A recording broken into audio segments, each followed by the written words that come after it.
Perkenalkan, nama saya Bribet Marto Banggawian dengan NIM 6233210034. Yang saya hormati Bapak Fajar Apollo Sinaga.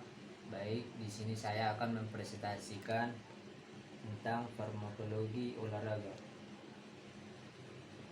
Sejarah perkembangan farmakologi. Farmakologi berasal dari bahasa Yunani, yaitu farmakon yang berarti senyawa, biaktif, dan logos yang berarti ilmu. Secara umum, farmakologi merupakan ilmu yang mempelajari tentang efek dan nasib obat dalam tubuh.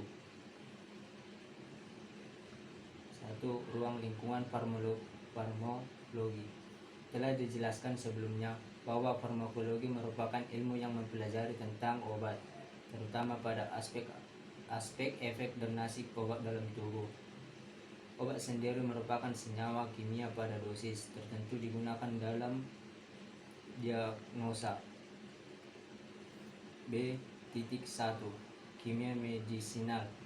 Kimia organik atau kimia medisinal merupakan ilmu yang termasuk dalam disiplin ilmu kimia.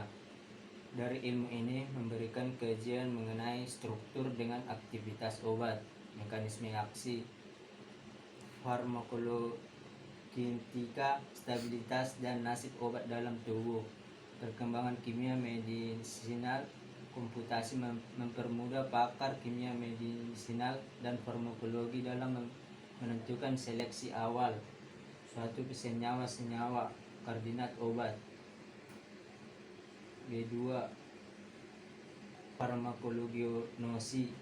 Farmakognosi ialah cabang ilmu farmakologi yang mempelajari sifat-sifat tumbuhan dan bahan yang merupakan sumber obat. B.3. Farmasi. Farmasi ialah ilmu yang mempelajari cara membuat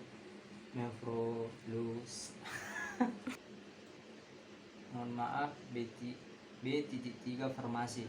Farmasi adalah ilmu yang mempelajari cara membuat, memformulasikan, menyimpang, dan menyedik. B.4 Farmakodinamika.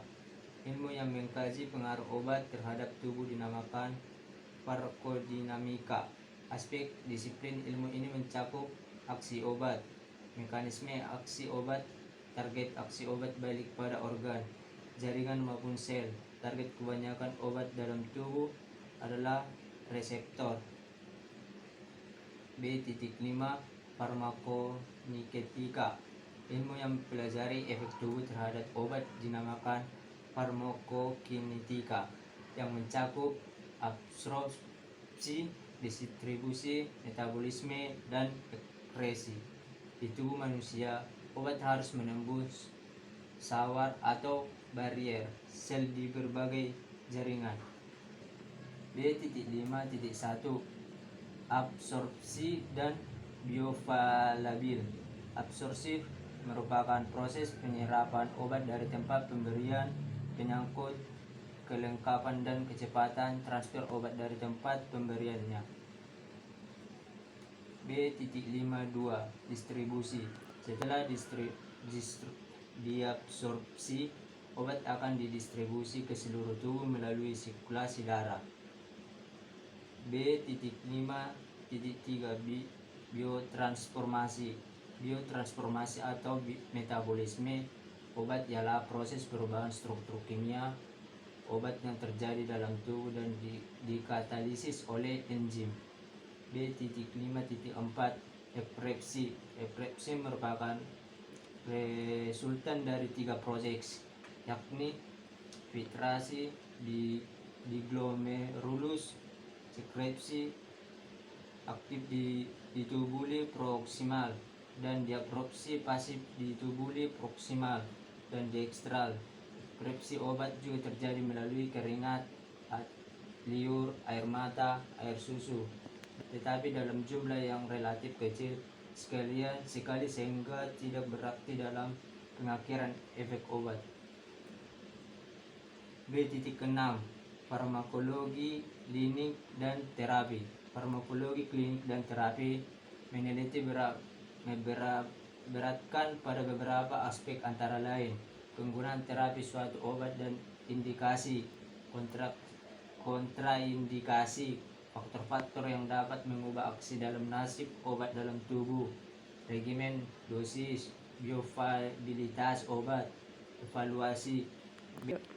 B.7 Toksikologi. Toksikologi merupakan ilmu farmakologi yang berhubungan dengan efek samping atau sifat toksik suatu senyawa kimia. 2. Pembagian obat. Dari beberapa revisi obat diklarifikasikan berdasarkan beberapa aspek, misalnya struktur kimia, efek farmakologi yang dihasilkan, penyakit yang diterapi, atau sistem biologis tubuh yang menjadi target terapi obat. C1. Rute pembagian obat. C.1 melalui mulut atau oral. Pembagian obat melalui mulut atau peroral adalah cara yang paling lazim karena sangat praktis, mudah dan aman. C.12 Sublingual. Pemberian obat secara sublingual yaitu obat diletakkan di bawah lidah, tempat berlangsungnya absorpsi oleh selaput lendir setempat ke dalam vena lidah yang sangat banyak pada tempat tersebut. C13 secara suntikan atau parenteral. Keuntungannya ialah efeknya timbul lebih cepat dan teratur dibandingkan dengan pemberian peroral. Kerugiannya ialah dibutuhkan cara absorpsi menyebabkan rasa nyeri. Pemberian obat secara suntikan dibedakan atas: subkutan atau hipodermal, intrakutan atau di dalam kulit, intramuskular atau IM, intravena atau 0,5 melalui intravena atau IV. C14 melalui paru-paru. Cara inhalasi ini hanya dapat dilakukan untuk obat yang berbentuk gas atau cairan yang mudah menguap, misalnya anestetik umum, dan untuk obat lain yang dapat diberikan dalam bentuk aerosol. C.15 Pemberian topikal. Pemberian topikal pada kulit. Tidak banyak obat yang dapat menembus kulit utuh. Jumlah obat yang diserap bergantung pada luas permukaan kulit yang terpanjang serta kelarutan obat dalam lemak, karena epidermis bertindak sebagai sawar lemak. C.16 Rektal. Rektal adalah pemberian obat melalui rektum atau dubur yang layak untuk obat yang merangsang atau yang diuraikan oleh asam lambung, biasanya dalam bentuk suppositoria. C.17 Intravaginal. Untuk mengobati gangguan vagina secara lokal, tersedia salep, tablet ataupun sejenis suppositoria vaginal atau ovula yang harus dimasukkan ke dalam vagina atau melarut di situ.